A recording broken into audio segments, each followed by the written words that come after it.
Toda la opinión pública hoy sabe del video que se me grabó recibiendo un dinero en un apartamento en Bogotá con destino a una de mis campañas de manos de Juan Carlos Montes. En realidad, y en virtud de las políticas de los principales medios de comunicación, esa misma opinión no sabe de mi intervención en esa misma sesión en el Senado donde se presentó el video, donde muestro cómo Odebrecht y el Grupo Aval, que es propiedad del hombre más rico de Colombia y propietario de medios de comunicación, entregó 150.000 millones de pesos en sobornos a los partidos de gobierno bajo Uribe y Santos, a todos los candidatos presidenciales de Uribe, a los funcionarios que dirigían los sectores del Estado en el transporte bajo Uribe y del transporte, planeación nacional y hacienda bajo Santos. Y no es una anécdota el episodio comunicacional que hemos vivido. El video se presentó en el debate de Odebrecht precisamente para silenciar el hecho de corrupción más grande después de la parapolítica en Colombia. Ahora es el momento de dar mis explicaciones. Afectado ya mi esfuerzo por mostrarle al país y al mundo la verdad de Odebrecht y Sarmiento. Tengo que pedirles perdón a mis electores de hoy, 8 millones de personas, por haberme puesto a recibir dinero en efectivo de un amigo en su apartamento en el pasado. Aunque eso no es un delito, debí ser prudente y no lo fui, y ahora pago las consecuencias que se traducen en poner en riesgo una esperanza de millones y en dar pie a que se construyan las más delirantes acusaciones de nuestros contradictores, ellos sí, muchos, pagado jugosamente por el narcotráfico paramilitar y difundidas profusamente esas acusaciones en los medios de comunicación, casi todos propiedad de Luis Carlos Sarmiento y sus amigos. Juan Carlos Montes ha sido un amigo de mi vida. No es una persona ilegal o que represente nada ilegal, de ahí mi confianza. Nos conocimos cuando de muy jóvenes caminábamos las aceras de Ciénaga de Oro y lo volví a ver casado con Yadira.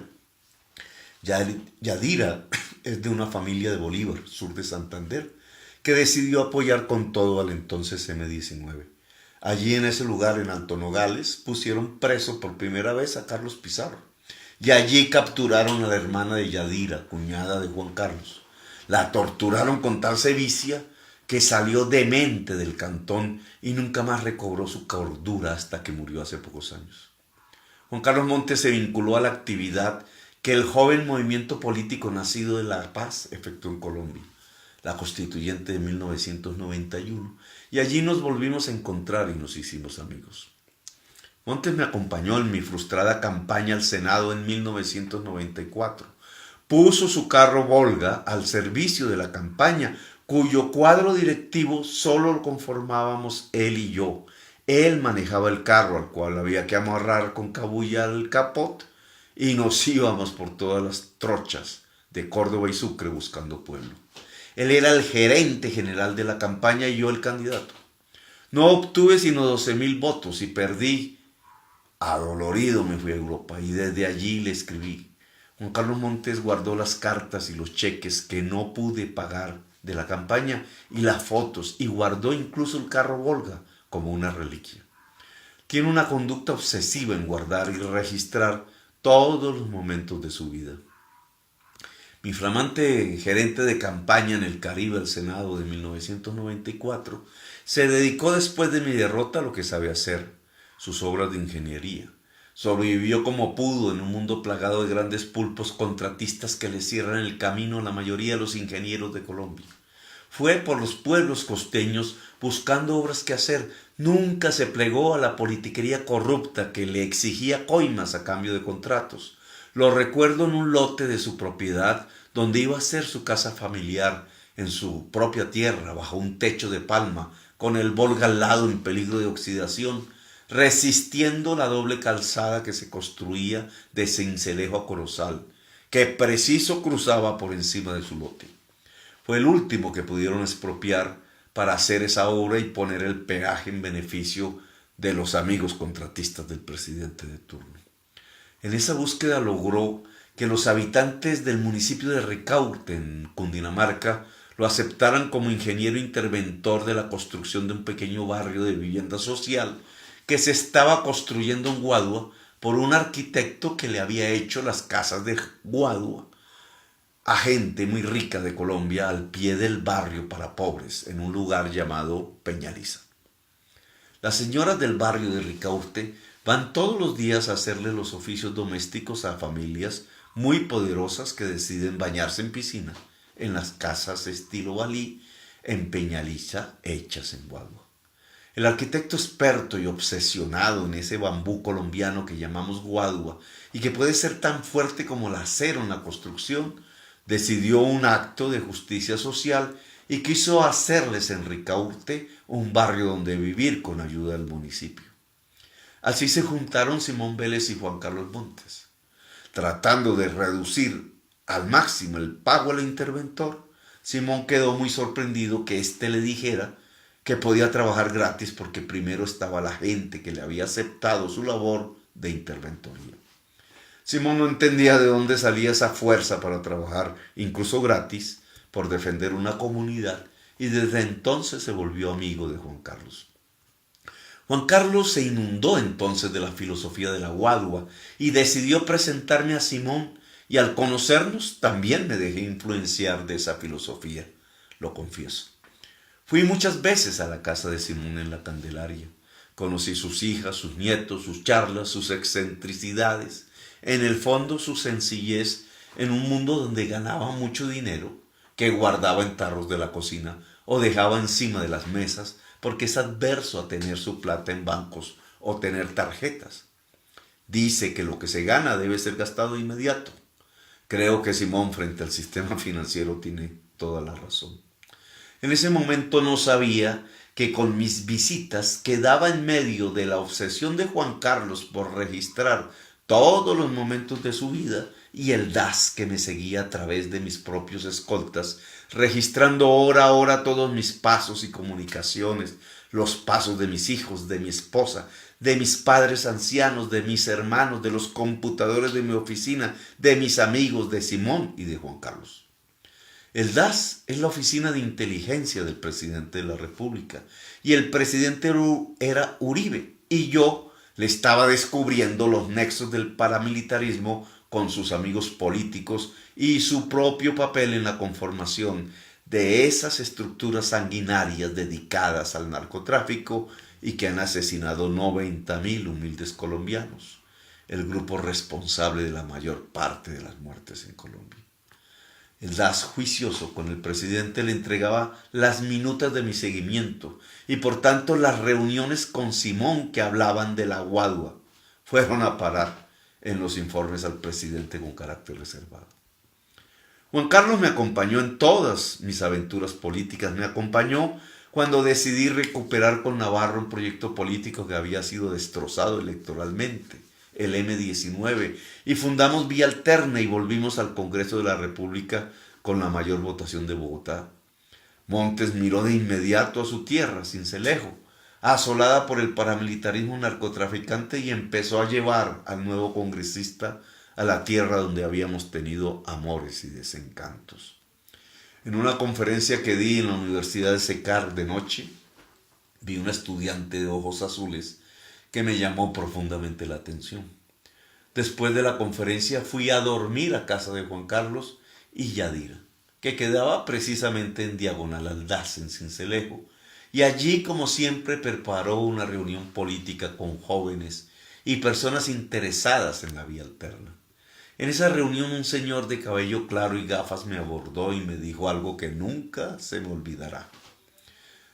Quiero ser parte de su movimiento, doctor Petro, me dijo. Yo fundé un municipio en contra de la politiquería de Corozal, se llama El Roble. Quiero ser el primer alcalde de ese municipio y quiero serlo en el movimiento de Navarro y Petro, porque el nuevo municipio debe representar una nueva política para Sucre. Me encantó la idea de un nuevo municipio y una nueva política y decidí el apoyo a Udaldo Díaz, que así se llamaba, y ganamos las elecciones. El alcalde del Roble era el primer alcalde de la Vía Alterna y el único en su historia. Pero la politiquería de Sucre nunca se lo perdonó. La politiquería de Sucre estaba armada con el paramilitarismo que exportaba cocaína en el Golfo de Morrosquillo y se robaba las regalías petroleras que llegaban a Tolú y Coveñas por estar allí el puerto petrolero. El tubo del oleoducto atraviesa todo Sucre y es el eje del robo armado a su pueblo. Mataron al alcalde del Roble después que éste le anunciara su muerte y los nombres de sus asesinos al mismo presidente de Colombia. Los asesinos estaban sentados al lado del presidente. En la reunión en casa de Juan Carlos también estaba la estudiante de los ojos azules, Verónica Alcocer, que había traído una pata de cerdo, un paté de cerdo hecho por ella y por su padre, un conservador de sangre azul, amigo de Álvaro Gómez, columnista del Siglo y abogado. Me contó que tenía un hijo y las cosas de su vida, y me dieron ganas de bailar lo que siempre me ha gustado bailar. El porro de mi tierra en música de banda. Y bailé mal, quizás nervioso, ante una experta bailarina en una tierra donde el amor se hace antes en el baile. Tiempo después, Verónica fue invitada por Juan Carlos a Bogotá a conocer mi oficina y el Congreso, y la joven estudiante de Derecho aceptó mi invitación a un lugarcito de salsa y música de la trova cubana en Teusaquillo, y allí nació mi segundo matrimonio y la vida que me trajo a Sofía y Antonella, mis últimas hijas. El encuentro quedó debidamente registrado en los informes del DAS. En su machismo, los agentes del DAS, mis escoltas, en vez de poner el nombre de Verónica, pusieron el nombre de "se reúne con una fémina". Así que en casa de Juan Carlos nació mi matrimonio y de nuevo mi vida política. De vía alterna pasamos al polo, del polo independiente, nombre que le puso Navarro, al alternativo, nombre que le puso Robledo, y que significaba la unidad de toda la izquierda existente en el momento. Había logrado que el Polo Democrático Independiente, PDI, por una diferencia de un voto en su dirección, aceptara fusionarse con Alternativa Democrática, en donde estaban Robledo, Avellaneda y Carlos Gaviria. No le gustó mucho la idea de Uzán y Samuel Moreno, que para contener la nueva correlación de fuerzas interna decidieron meter a Iván Moreno y a María Emma Mejía.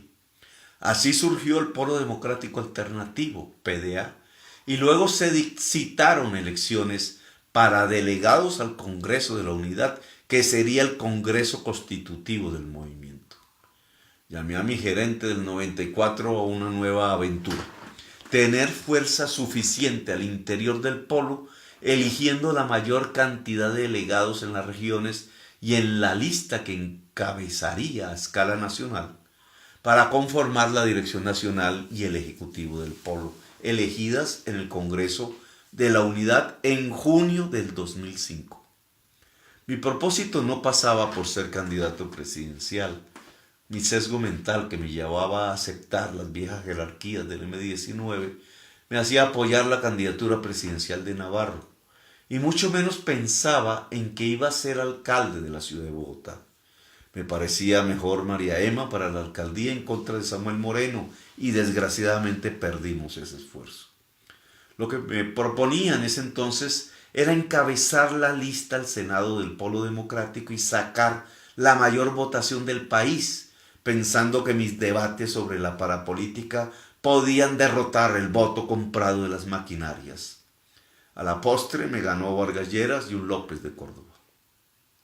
El abogado del diablo dice que el video no puede ser del año 2005 porque no había elecciones ese año. Se equivoca de cola a rabo, o de rabo a cola. Tuvimos dos: la del Congreso de la Unidad y las que empezaban para el Senado y las cámaras, que fueron ni más ni menos mis últimas elecciones al Congreso de la República. Ya habían asesinado a Udaldo Díaz y su hijo había decidido ayudarme en una lista en Sucre. Juan Carlos se sentía excluido y decidió sacar otra lista y dar un apoyo a la lista LGBTI que nos apoyaban en Bogotá, en lucha con una fracción de LGBTI más radical. No salían del asombro en el polo al observar que la lista del LGBTI de Blanca Durán y Sebastián Romero había obtenido 200 votos en Morro Sucre. Y gracias a eso había ganado, y con ello me habían dado una mayoría relativa en la dirección del polo. Sebastián Romero años después moriría acompañando mis esfuerzos políticos. De esas elecciones son las que hablamos en el video. Por eso mencionamos a Javier Cáceres, que encabezaba uno de los esfuerzos internos del polo en la costa diferente al nuestro.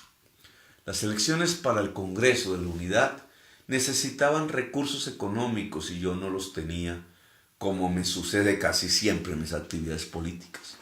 No tenía un peso para asumir una campaña nacional que, aunque interna para un partido, debía mover unos 100,000 votos entre todos a escala nacional.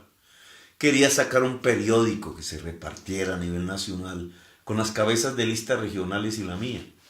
El periódico, repartido a mano, era mi principal eje de campaña, como bien me lo había aconsejado Daniel Vinograd.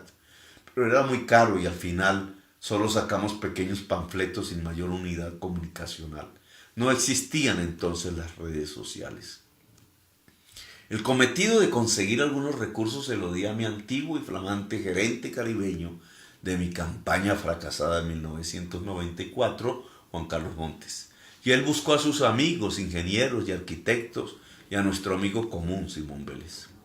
Y lo logró, 20 millones de pesos, que fue lo único que conseguí en billetes de 5,000 pesos, de los tarros de la cocina del arquitecto de la guagua, Simón Vélez, que quiso ayudar el esfuerzo de Juan Carlos Montes como flamante cabeza de lista de Sucre y de Petro a nivel nacional para el Congreso de la Unidad del Polo.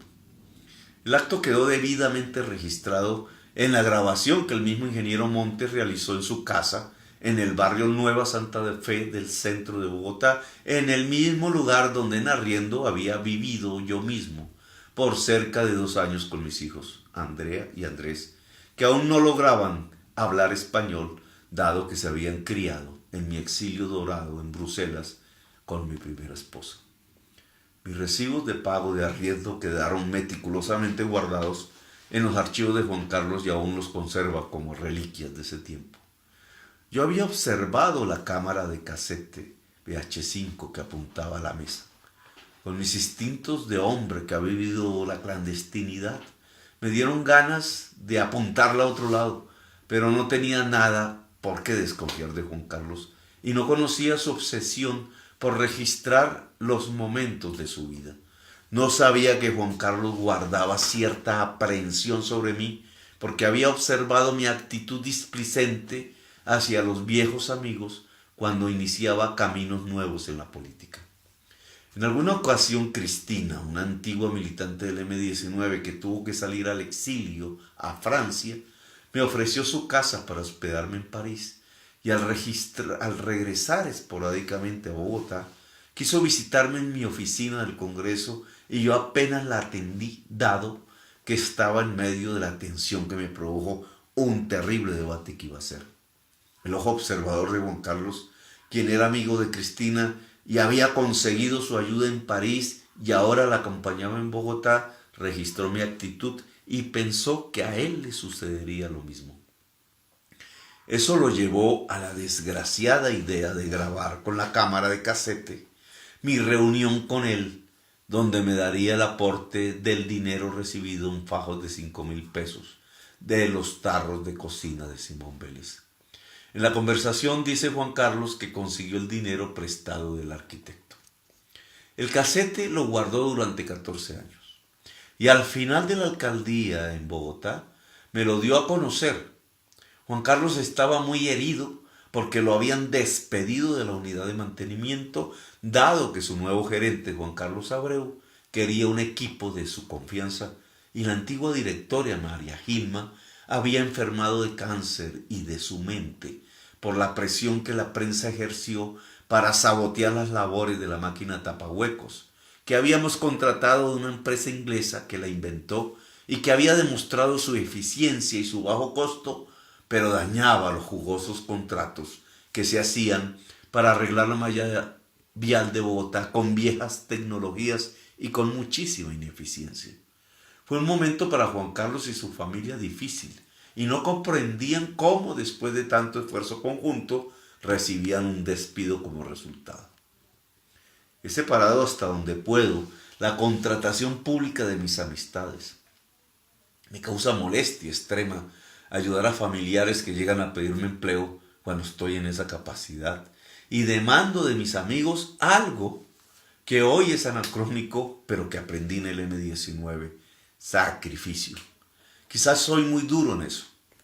Por eso el diario El Tiempo, en su afán de defender el fiscal, empleado por su propietario del mismo tiempo, debió sorprenderse al no encontrar contratos de obra pública con Juan Carlos ni con Simón Vélez, y para tratar de hacer el artículo venenoso tuvo que transformar el empleo público de Juan Carlos en contrato de obra.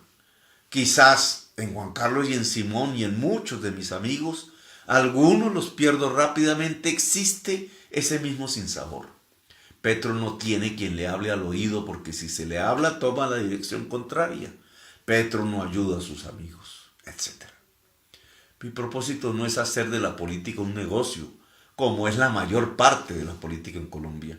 Y por eso mi fama de soberbio para quienes quieran hacerla así, sino un instrumento para construir la justicia social en el país más desigual de la historia de la humanidad, puesto que comparte con la Sudáfrica del apartheid y con el Brasil feudal y la Guatemala de los genocidios. Con el alma herida, Juan Carlos transfiere con ayuda de sus hijas el casete, que es de tecnología analógica, a un archivo de computador, que es tecnología digital, para mostrarme el video. Esa transferencia es quizás el peor error de su vida. El archivo queda en un computador y algunas personas se enteran que existe, entre ellas los abogados del diablo. El rumor se esparce. El entonces representante a la Cámara, que iba en las trochas en un Volga soviético, ojo, senadora cabal, conducido por su gerente de campaña en el Caribe, Montes, o que baila un porro en su casa para conocer a su segunda esposa, o que le da la tarea de conseguir el único recurso para una campaña quijotesca y recibe el recurso en fajos de 5,000 pesos, ya ha dado los más grandes debates sobre el paramilitarismo narcotraficante y su relación con el poder en Colombia, con lo cual el 35% del Senado de la República fue a parar a la cárcel. Ya ha puesto en evidencia la verdadera raíz y filosofía del uribismo, el movimiento que ha controlado Colombia y a la mente de los colombianos en todo lo que va del siglo. Ya ha gobernado la capital con un modelo de justicia social y reequilibrio con la naturaleza que lo diferencia del gobierno de la politiquería. Ya ha manejado billones de pesos de la gente sin robarse un peso. Ya se ha vuelto candidato presidencial y ha retado al poder tradicional y ya le ganó a ese poder, para lo cual tuvieron que acudir al fraude para subir a Duque al sillón presidencial. El pasajero del Volga se ha convertido en la esperanza de millones y reta el poder corrupto de Colombia. El archivo guardado en el computador es codiciado. Se ve como la última tabla de salvación. Lo extraen del computador de Juan Carlos, que de tecnología sabe muy poco, pagando hackers poderosos. Pudieron ofrecerle a Juan Carlos grandes recursos económicos, pero sabían que el viejo conductor del Volga soviético no se dejaba comprar. Y como estas cosas quedarán en la historia, es importante que se sepa que detrás de la grabación del video no hubo un ánimo extorsivo. Por eso quedó 14 años guardado en los archivos de Juan Carlos. Ni tampoco su publicación obedece a una traición de mi viejo amigo. El video fue extraído criminalmente por criminales que tienen puesto en el Estado, la política y el ejercicio del derecho. La fiscalía y el ritual de los abogados del narcotráfico, los abogados del diablo, logran obtener el video y esperan el momento propicio, el momento donde se puedan salvar de la acusación por el hecho de corrupción más grande de la política en la historia de Colombia después del paramilitarismo. Confían los abogados del diablo que la prensa les va a ayudar. saben, y así lo calculan, que la prensa, en lugar de ahondar en lo que yo diga sobre Odebrecht y el hombre más rico de Colombia y su fiscal pago y los sobornos de millones de decenas de dólares, se dedicarán, en cambio, con alma, vida y sombrero, a elucubrar sobre mi error personal, recibir dinero en efectivo, 20 millones de pesos, de fuente legal y para objetivos legales. Saben que la prensa le importará más 20 millones de pesos que 50 millones de dólares, porque es Petro el que los recibe, y en cambio el que otorga los sobornos de millones de dólares es Sarmiento y Odebrecht, y sus beneficiarios son el poder político tradicional, y el encubridor es el fiscal al que Sarmiento hizo poner después de tenerlo en su nómina. Saben que esa prensa verá la posibilidad de destruir a Petro y la priorizará sobre la posibilidad que la clase política tradicional se destruya o el mismo grupo aval. El audio del video lo dice todo, pero la prensa no publica el audio completo, sino solo partes de donde él lucubra tratando de mostrar razones oscuras para la entrega del dinero. Ahí no se encuentra nada digno de sospecha en la conversación, pero prefieren no decirlo y no publicar el audio de la conversación, pero sí las imágenes. Han dicho que el Simón que aparece en el audio no es Simón Vélez, sino un Simón de la máquina tapahuecos que en realidad no existe, para tratar de aparentar un soborno por la contratación de la máquina. O dice que el Simón del audio es Simón Trinidad, al cual nunca conocí. La obsesión de Juan Carlos ha registrado los momentos de su amistad con Simón Vélez y los míos por montones. Han dicho dentro de la estrategia oscura que el video es del año 2009 y que tiene que ver con dinero de la mafia en la consulta del Polo con Carlos Gaviria y la presidencial del 2010. Tenemos el original del video en su vieja tecnología, en donde técnicamente se puede establecer con claridad la fecha. Y las frases que digo en ese mismo video, respondiendo a una llamada de Abraham Rubio de cara a las elecciones, en donde le pongo una cita en mi casa con dirección exacta, un apartamento que vendí en el año 2007 en la Carolina, porque me quedaba estrecho ante el crecimiento de mi hija Sofía. A la justicia no le quedará difícil encontrar el registro de propiedad del inmueble en donde se establece la fecha de su venta. Han dicho que los billetes son de 50,000 y que no hay ahí 20 sino 200 millones. En el video, cuyo audio no publicaron en la plenaria del Senado y la prensa se cuida en publicar, se muestra mi disgusto por recibir esa cantidad de billetes por su baja denominación. Pregunto por qué se me entrega eso así. Claro que si los billetes fuesen de 50,000, el volumen hubiera sido 10 veces inferior. Quizás los guardaría en el bolsillo y no existiría una imagen tan escandalosa que me costará mucho al guardar fajos en una bolsa de plástico.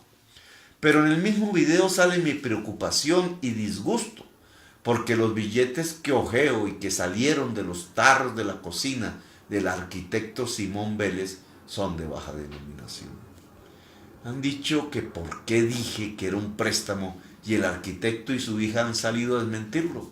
Lo he dicho porque eso dice Juan Carlos en el video y está allí registrado en el audio. Han dicho que el lugar es clandestino. Se trata del apartamento donde viví en arriendo con mis hijos de propiedad de Juan Carlos, quien es el que aparece en el video en su comedor, que era el lugar de mi comedor antes. Dicen los abogados del diablo que la plata es del loco Barrera y tratan desesperadamente de hacer creer que el video es del año 2009 contra toda evidencia para ligar el dinero a la campaña presidencial y a las casas gratis que daba Chávez en Venezuela, donde afirman que Simón Vélez ha construido esas casas.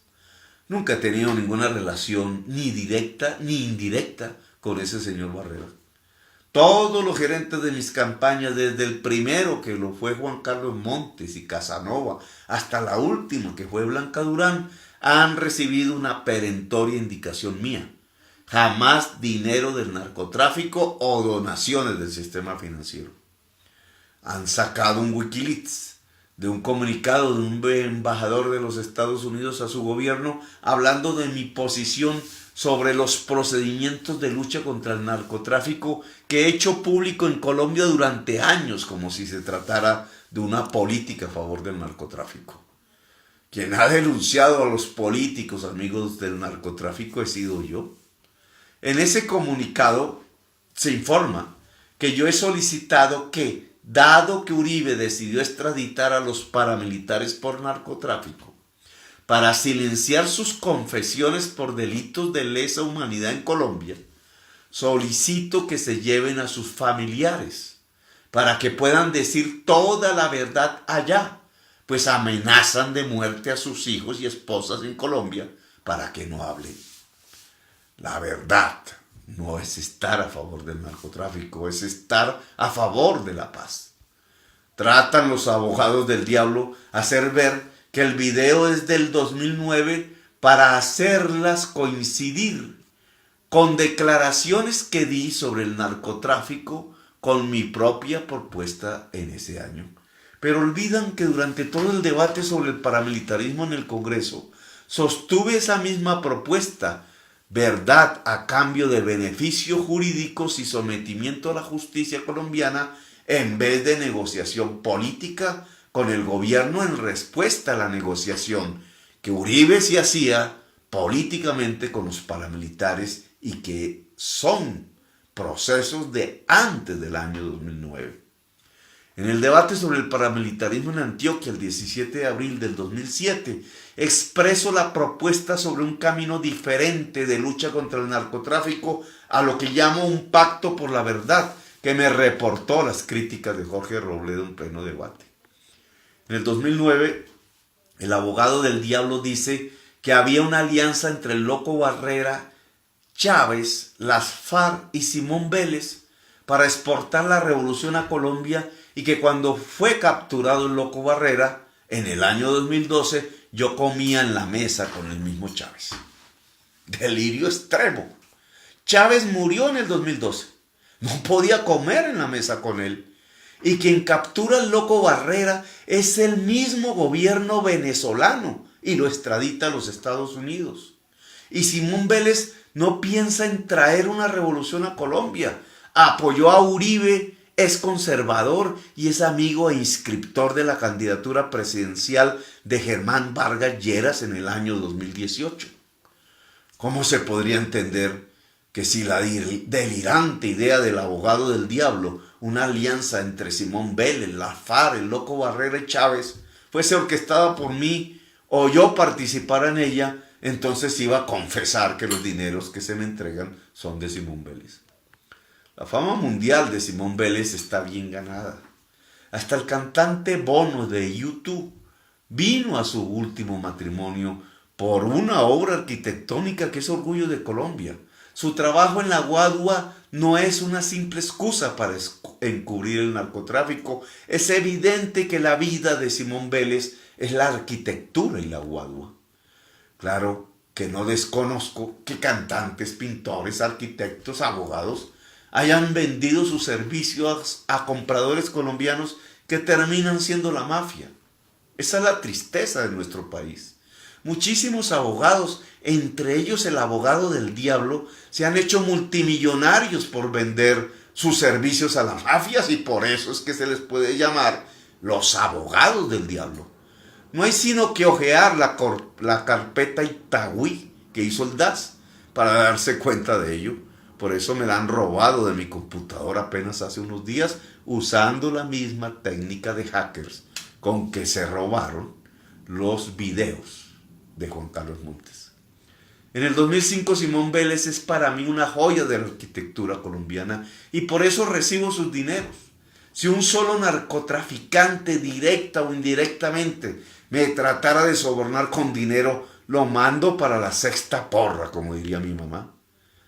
Hablan de que recibí 5.000 millones de pesos, cuando mi campaña en la consulta con Carlos Gaviria fue de apenas por valor de 100 millones. Y mis votos, con los que pude ganar salieron de Córdoba y de Sucre y no de los llanos donde estaba el grupo del Loco Barrera. Aunque sí me interesa, y lo confieso, saber de dónde sale esa idea dentro de los abogados del diablo, de un pacto por 5.000 millones con ese personaje. ¿No será que estos abogados, acostumbrados a recibir esas cantidades de ese tipo de personajes, lo hicieron y los engañaron? Espero que mi propia investigación no me lleve a ese tipo de descubrimientos. Le pido perdón a mi sociedad y sobre todo a quienes han depositado su confianza y han construido tanta esperanza conmigo que tengan que sufrir las desazones que yo mismo provoqué al recibir ese aporte en dinero de Juan Carlos Montes. Sin nada ilícito de por medio, provoqué lo que llamamos popularmente un papayazo.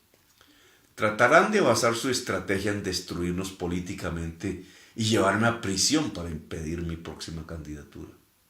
Mi verdad, que es la verdad del video y los recursos, está aquí escrita. Nunca he visto la política como un factor de enriquecimiento.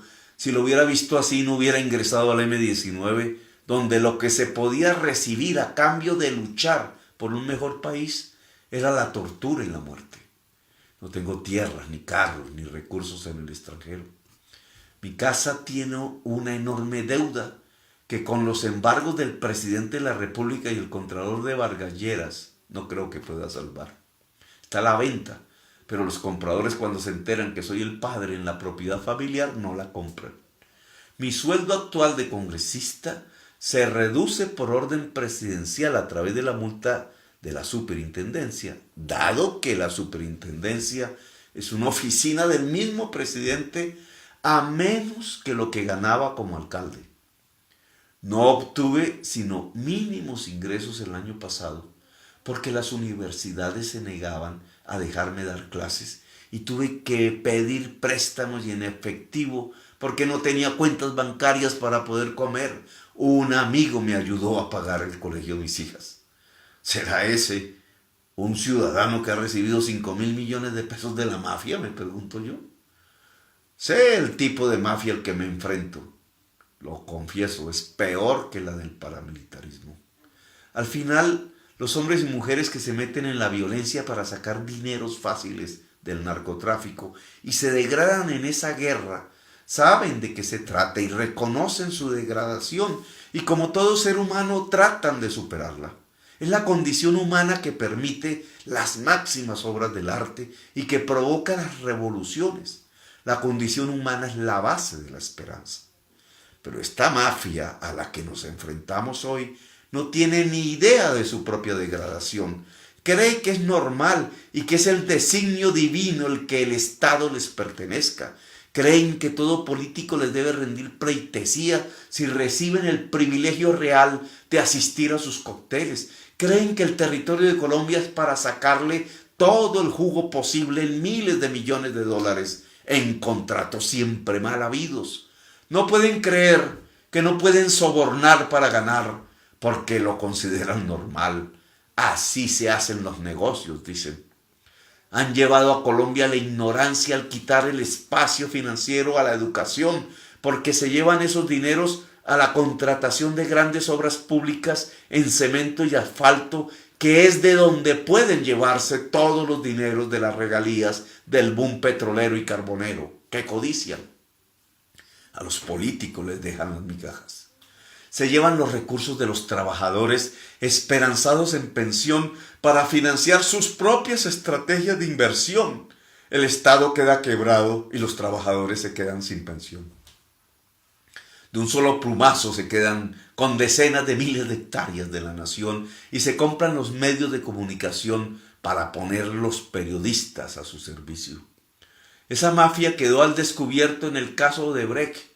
Creyeron que con poner un fiscal de su nómina se iban a salvar. Con mentalidad criminal planificaron el hecho y se lo impusieron a Santos y fracasaron. Parte de la verdad se reveló y el peligro Petro apareció cuando anunció un debate al respecto. Se desataron todos los demonios. Tanto fue el susto que la llamada de llanjura al fiscal transmitida por televisión en directo, mostró la estrategia.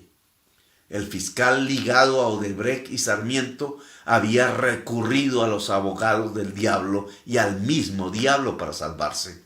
Se preparaba el entierro de Petro.